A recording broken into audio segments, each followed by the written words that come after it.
¿Qué tal? En esta ocasión hablaré acerca del ensayo para calcular el número de Reynolds. Osborne Reynolds realizó importantes contribuciones en los campos de la hidrodinámica y la dinámica de fluidos, siendo la más notable la introducción del número de Reynolds en el año de 1883, la cual es de la que hablaremos hoy.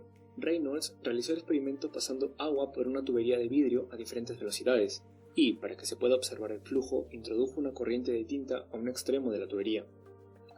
Este notó que al dejar pasar bajas tasas de flujo por la tubería, la tinta que introdujo se mantenía en un movimiento constante, es decir, un flujo laminar. Luego, al aumentar la tasa de flujo un poco más, se dio cuenta que la tinta hacía oscilaciones en forma de pequeñas ramificaciones. Este es un flujo transitorio, y a medida que la tinta avanzaba e iba más allá del punto crítico, ésta se difundía por completo a través de la tubería. Este es un flujo turbulento. En este video solamente se calculará un número de Reynolds para un flujo laminar y un flujo turbulento. Maqueta y materiales. Como se puede apreciar en la imagen, he usado una tubería de 1.25 centímetros de diámetro, 1,5 metros de manguera transparente, el recipiente es de 12 litros, una jeringa de 20 mililitros, uniones de tubería, tinta, recipiente de 3 litros, y en la parte izquierda se puede apreciar el ensamblaje que se hizo para la maqueta para demostrar el número de Reynolds. Comencemos hablando acerca del flujo turbulento. Este ocurre cuando las líneas de flujo no son paralelas entre sí, y como ya se mencionó anteriormente, después de un pequeño tramo inicial con oscilaciones variables, el colorante o tinta tiende a difundirse en todo el flujo. El comportamiento de este es desordenado, impredecible y caótico. Este tipo de flujo es difusivo, es decir, mezcla el agua circundante y esto causa que el desorden del mismo se extienda. Aquí podemos decir que el flujo es muy dependiente de las condiciones iniciales, pues si por alguna razón algo cambiara en algún lugar del fluido, el estado final va a cambiar completamente. Para números de Reynolds mayores a 4000 se considera un flujo turbulento. En suelos granulares, o sea bajo la tierra, es más probable que se genere turbulencia, pues al ser los granos de este más grandes, el agua rodea al grano generando pequeñas oscilaciones de agua dentro del agregado grueso, tal y como se puede apreciar en la imagen de la derecha. Hablemos también de forma amplia, donde se puede observar turbulencia. Este tipo de flujo está presente en casi la mayoría de cosas que vemos en el día a día, por ejemplo, el simple movimiento del aire. Aquí, gracias a una máquina de niebla y una lámina láser, podemos observar cómo este fluye por toda la habitación, que generalmente es turbulenta. La característica que presenta es que tiene muchos remolinos que interactúan llamados vórtices o torbellinos. Esa es la característica principal de la turbulencia. La escala de estos tienen tamaños inimaginables, como la turbulencia que existe en la superficie del Sol, el cual es causada por el paso del plasma a la superficie en grandes corrientes de convección. También se observa en los remolinos turbulentos en Júpiter. Este está cubierto por torbellinos de diferentes tamaños, el cual ocurre también en varios planetas. Incluso se observa en el polvo de estrellas un movimiento turbulento. En otras palabras, la turbulencia puede llegar a tamaños cósmicos, como es el caso de la nebulosa de Orión. Ahora calcularé el número de Reynolds en la maqueta que hice. Abrimos el grifo para dejar pasar el agua libremente. Regulamos la velocidad del fluido con la llave reguladora y damos inicio al conteo con ayuda de un cronómetro.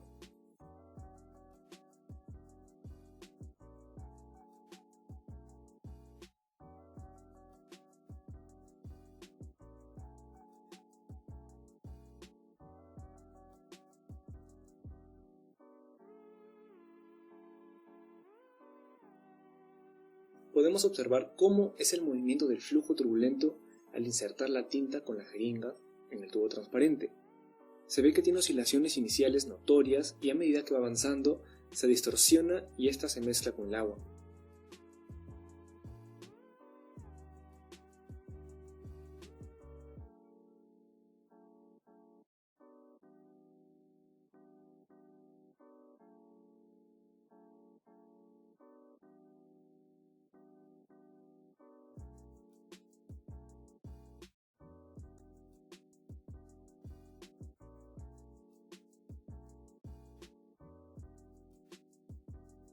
El tiempo obtenido es de 72 segundos. Usaremos este dato para realizar los cálculos.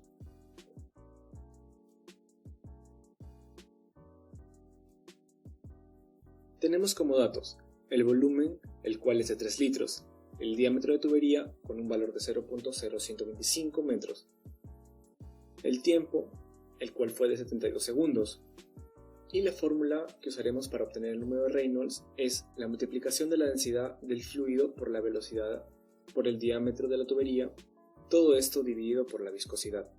Realizando los cálculos correspondientes, obtenemos un número de Reynolds de 3844.931. Este valor obtenido, como se habrán podido dar cuenta, no llega a flujo turbulento, pues aproximadamente debe ser mayor a 4000, pero en realidad sí se acerca mucho el valor. Aquí se puede decir que si hubiera abierto un poco más el grifo para dejar pasar mayor cantidad de agua, hubiéramos llegado a un número de Reynolds mayor a 4000. Ahora pasaré a hablar acerca del flujo laminar. Este flujo es típico en fluidos a velocidades bajas y esta es relativamente estable en cualquiera de sus puntos. Aquí podemos decir que todas las partículas del fluido se mueven paralelamente entre sí, en capas o en láminas organizadas, como podemos apreciar en la imagen de abajo. El fluido persistente será laminar por debajo de un número de Reynolds crítico de aproximadamente 2040. Las líneas de flujo permanecen sin juntarse entre sí en toda su longitud, como se aprecia en la imagen de la derecha. Este tipo de flujos se da también en suelos finos, porque el agua discurre muy lento. Al ser el suelo de tipo fino, al agua se le es difícil escapar. No imposible, pero sí difícil. Por eso, con el paso de los años, el agua va librándose del suelo fino, llámese limo o arcilla, y al ser lento, el movimiento del agua, en su proceso de liberación de los suelos finos, el tipo de flujo que existe es laminar, como se puede observar en la imagen de la derecha. Podemos decir también, como dato adicional, que al escapar el agua de los suelos finos, el suelo pierde carga y si sobre este existe una estructura o construcción civil, se produce asentamiento. El flujo laminar suele ser divertido.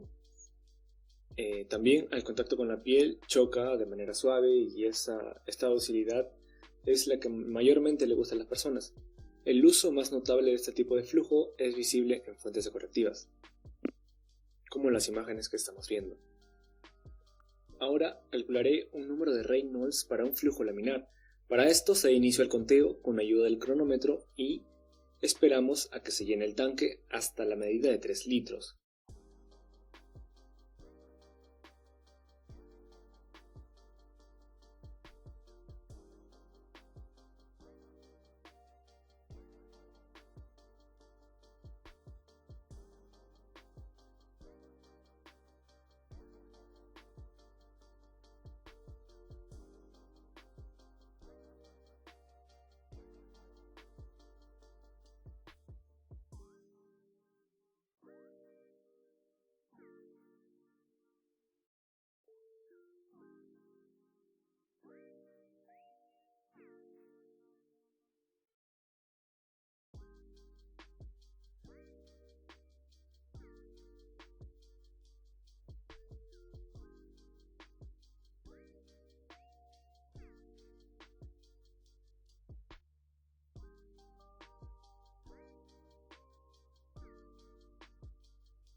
Realicé un corte del video para no extenderlo mucho. Podemos ver luego que nos dio un tiempo de 204 segundos. Ahora, una vez tomado el tiempo, sin cerrar la llave reguladora, aprovechemos para insertar la aguja y observar el movimiento del flujo.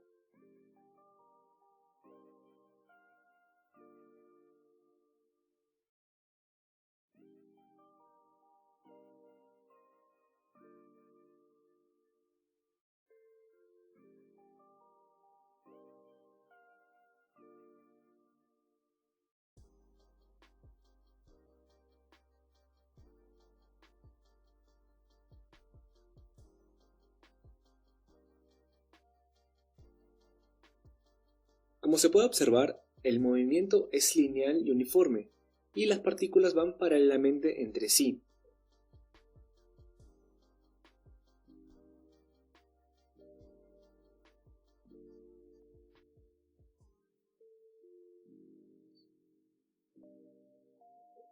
El siguiente paso será calcular el número de Reynolds. Con el tiempo obtenido hace un momento, obtenemos un valor de 1488.964. Aquí podemos comprobar que al ser un valor menor de 2040, podemos decir que el flujo observado es laminar. Un dato importante que no mencioné anteriormente es que la viscosidad dinámica depende de la temperatura a la que se esté realizando el experimento y el tipo de fluido que estemos usando. El valor de la viscosidad lo obtuve de la tabla siguiente.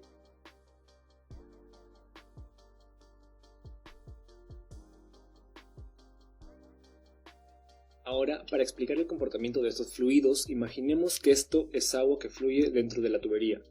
En el centro de la tubería el fluido no se ve afectado y se mueve con velocidad de flujo libre, pero justo en las paredes, debido a fricción, las moléculas del fluido están adheridas a la superficie siendo su velocidad igual a cero. Las moléculas que están un poco más cerca al centro fluyen lentamente, debido a fricción como consecuencia de las moléculas vecinas que están cerca de las paredes del tubo. Si se aumenta la distancia desde las paredes al centro, la velocidad de las moléculas de fluido va aumentando hasta así llegar a velocidades de flujo libre. Y esta región de ajuste de velocidad se conoce como capa límite, el cual en este caso es laminar. Para que se pueda formar esta capa límite, la superficie aplica una fuerza contraria a la dirección del fluido. Significa que el fluido aplica una fuerza igual y opuesta, la cual se conoce como fricción de la superficie.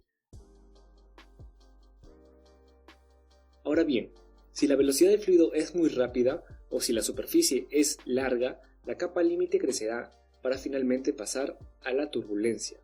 Es una capa límite turbulenta cuando las moléculas del fluido giran y se mezclan, lo que hace que el fluido que fluya más rápido se acerque a las paredes del tubo y esto hace aumentar la fricción del mismo tubo transparente.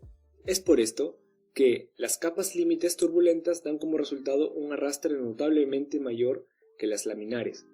Como dato curioso es que la capa límite en aviones y barcos son en su mayoría turbulentas y la fricción de la superficie representa la mayor parte del arrastre que experimentan. Además, para explicar el comportamiento del agua dentro del suelo, las capas límites laminares pueden convertirse en turbulentas por pequeñas piedras o granos de fino un poco más grandes que otras. Como mencioné anteriormente, en suelos finos ocurre flujo laminar, pero como se puede observar, siempre habrá cierto grado de turbulencia, que hará que el agua tenga ciertas oscilaciones. Para concluir, se puede decir que se comprobó que los valores obtenidos coinciden con los valores establecidos por Osborne-Reynolds para delimitar los tipos de flujo. Es decir, que para valores menores a 2300 son laminares, entre 2300 y 4000 transicionales y mayores a 4000 son turbulentos. Es probable que el flujo laminar se dé bajo tierra cuando el agua discurre por un suelo fino, mientras que el flujo turbulento se da en suelos granulares. El flujo turbulento es impredecible y su estudio es más complejo que el flujo laminar. Aquí podemos dar un dato curioso, y es que existe un premio de $1 millón para aquel que logre explicar cómo un fluido pasa de ser transicional a turbulento.